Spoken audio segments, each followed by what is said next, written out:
শুনেন আসসালামু আলাইকুম, welcome back to my Habiba's lifestyle page থেকে। তো আজকে আমার হাজব্যান্ড বাজার থেকে এই পুঁই শাকের পাতার 4-5টা আটি নিয়ে এসেছে। এখন এই পাতাগুলো দিয়ে আমি বড় কাতলা মাছের যে কাইনসা আছে সে কাইনসা দিয়ে রান্না করব, মানে মাথার যে কাইনসা থাকে। আর আমি বাঙালি মেয়ে, সেক্ষেত্রে আমি কিন্তু বাঙালিভাবে বলেছি, ছোটোবেলা থেকে যেভাবে নাম শুনেছি সেটাই বলেছি যে মাছের মাথার কাইনসা। তো এখন আমি সব কিছু আগে থেকে রেডি করে রেখেছিলাম, কারণ আমি যেহেতু নতুন রাঁধুনি, সেক্ষেত্রে অনেক সময় অনেক কিছু আমার ভুল হয়ে যায় বা দেওয়ার ক্ষেত্রে মনে থাকে না। তো সেজন্য ধুয়ে কেটে আগে থেকে সব রেডি করে রেখেছি। আর আগে থেকে কিন্তু রেডি করে রাখলে রান্নাবান্নায় অনেক সহজ হয়, অনেক তাড়াতাড়ি হয়ে যায়। তো আজকে কিন্তু আমি রান্না করতেছি শুধুমাত্র আমার হাজব্যান্ডের কথায়, আমার হাজব্যান্ড খেতে চেয়েছে বিধায় রান্না করতেছি। আমি তেল, পেঁয়াজ, মরিচ, আদা রসুন বাটা, হলুদের গুঁড়া, মরিচের গুঁড়া, লবণ দিয়ে পেঁয়াজটাকে একটু ভাজা ভাজা করে নেব। দেন আমি একটু পানি অ্যাড করে দিব যাতে ভাজা ভাজা সুন্দর হয়। আর পানি দেওয়ার পরে কিন্তু আমি মাছের যে কাইনসাগুলো ছিল সেগুলো দিয়ে দিলাম। আর দেওয়ার পর আমি কিন্তু এখন একটু 5 মিনিটের জন্য ঢাকনা দিয়ে ঢেকে দেব।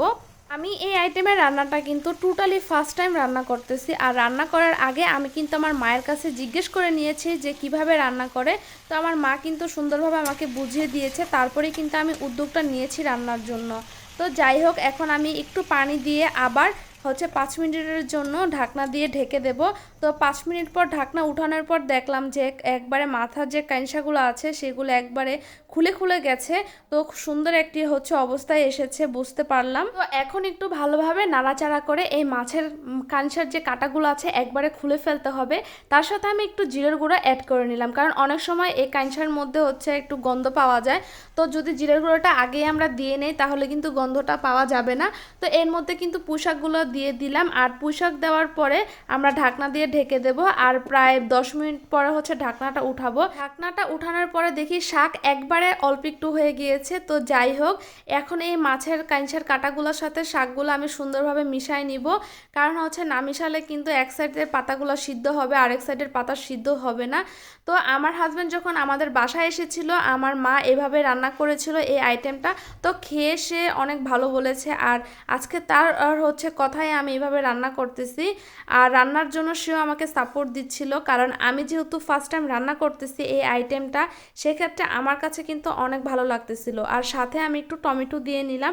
আর টমেটো দেওয়ার পর একটু ঢেকে দিলাম। আর যদি কেউ কোনো নতুন আইটেম কখনো রান্না করতে নেয়, তার কিন্তু অনেক আনন্দ লাগে, বা যদি স্বাদও ভালো হয় তাহলে কিন্তু অনেক ভালো লাগে, সবাই যদি প্রশংসা করে। তো এই তো আমার রান্না শেষ। আজকের ভিডিওটি এই পর্যন্তই। যদি কারো ভালো লেগে থাকে প্লিজ আমাকে একটু সাপোর্ট করবেন, আমার ভিডিওটা একটু শেয়ার করে দিবেন। তো সবাই ভালো থাকবেন, সুস্থ থাকবেন, আল্লাহ হাফেজ।